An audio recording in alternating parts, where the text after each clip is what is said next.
আজকে যে ব্যারিস্টার সুমনকে দেখতেছেন, আপনারা ভাবতেছেন যে ফেসবুকে লাইভ করে মনে ব্যারিস্টার সুমন হয়েছে, কিন্তু আমার পিছনে যে কি পরিমাণ ঘাম আছে আপনারা চিন্তাই করতে পারবেন না।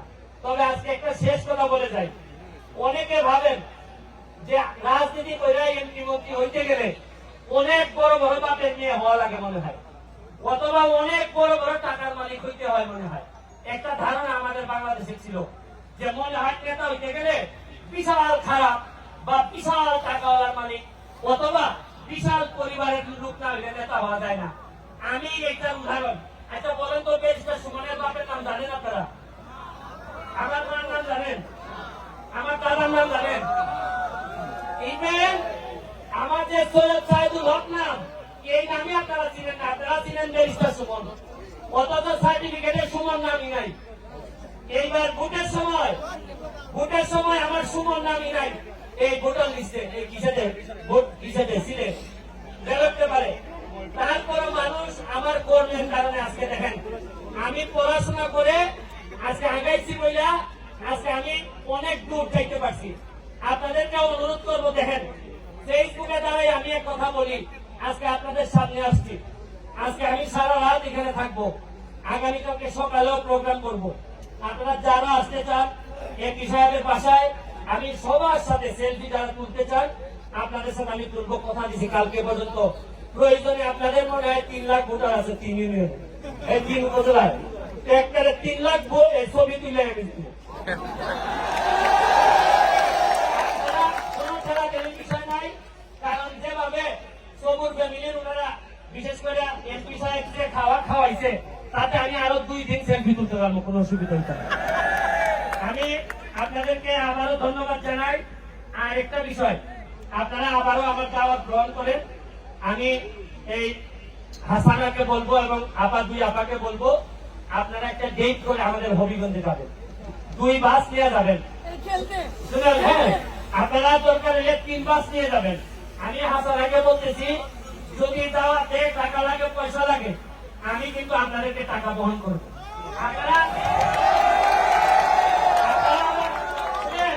আপনারা আবার ভাইবেন না আপনাদেরকে যে টাকা আমি দিব এই টাকা কিন্তু আমার সিলেটের টাকা না, এই টাকা কিন্তু বরগুনার টাকা। বলতে পারেন যে কিভাবে আপনি বরগুনার টাকা পাইবেন? কারণ আমি তো বসি সুপ্রিম কোর্টে, হাইকোর্টে, বরগুনার মক্কেল মার্ডার করে যায় আমার কাছে জামিনের জন্য। এরপরে 326 কুবাকুবি, মাশাআল্লাহ আপনার এলাকায় দেখছি 2-1 আইনজীবী আছে, ধনী হয়ে গেছে। তো আমি আপনাদেরকে আরেকটা কারণে বলতেছি, ব্যারিস্টার হিসাবে আপনাদেরকে বলতেছি, গরিব হওয়ার যে 2-3টা কারণ আছে, এর মধ্যে একটা কারণ হলো মামলা করা।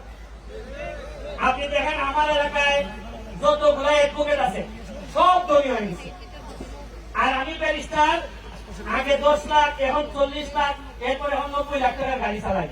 আপনারা আমার হারাম না, তবে আপনাদের মারামারি করেন বলে আমি ধনী হইতেছি দিব। আপনারা আল্লাহর রাস্তায় চাই, আমি ব্যারিস্টার হিসাবে কইতেছি, এমপি সাহেবের কাছে যাবেন, ডিসি সাহেবের কাছে যাবেন, ওসি সাহেবের কাছে যাবেন, যা বলবেন আপনারা মিলাই দেন, বিচার করে দেন, সব শেষে আপনারা মামলাতে যাবেন। কারণ আমরা বৈশাই থেকে আপনারা কখন মারামারি করবেন আর আমি কাম ঘটাইব।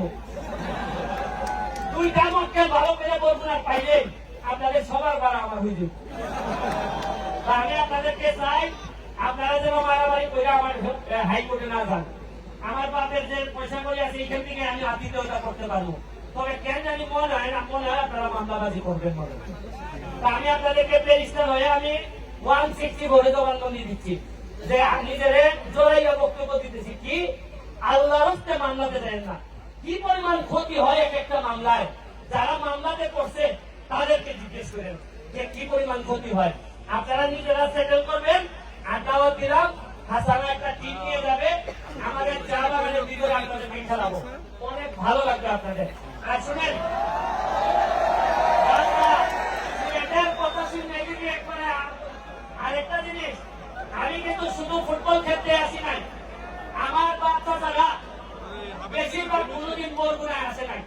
পাথরঘাটায় আমাদের সিলেটের 98% লোক কোনোদিন পাথরঘাটায় আসে নাই, যার কারণে আমরা আমাদের সিলেটে বিয়া শাদী সবসময় আমরা সিলেটের ভিতরেই দিই। তবে আমি যেহেতু আইছি, আমি যেহেতু এলাকার মানুষ দেখে গেছি আমার একটা সম্ভাবনা আছে, আমার একটা ছেলে মেয়ে আছে, বিয়ে আমি পাথরঘাটে করাইতে পারি। আমার দেখতে ভালো লাগছে, অনেক অতিথি পরায়ণ। আর আমাদের সিলেটের মানুষের করছে কি, বরিশালের ব্যাপারে একটা ধারণা দিছে যে বরিশালের মানুষ মানে খাইতে খুব মানে ঝগড়া। হ্যাঁ, আসলে সিলেটের মানুষের মানুষ আপনাদের ব্যাপারে একটা ভুল ধারণা নিয়ে আছে। কারণ আমি 2 দিন ধরে এই জায়গায় আছি, কোথাও একটা মারামারি তো দূরের কথা, একটা লোক গাইছে দেখলাম না জুড়ে কথা বলতে, একমাত্র কথা জুড়ে বলছে পিটাবেন নাই ওই লোকজন খেলাইতে গিয়া, আর কাউকে আমি দেখি নাই। এই জন্য আমি আপনাদেরকে দাওয়াত দিয়ে এখন আমাদের অতিথিবৃন্দ 2 কথা বলবেন, আপনারা থাকেন। আর ট্রফি তো হ্যাঁ, এরপরে আবার কনসার্ট আছে, আমিও থাকবো। কনসার্টে ভালো গান হবে, আপনারা থাকেন, যেহেতু আমাদের পয়লা বৈশাখ এবং সবকিছু একসাথে আছে, চেষ্টা করবেন। Thank you. আজকের অনুষ্ঠানের প্রধান অতিথি মাননীয় এমপি মহোদয়।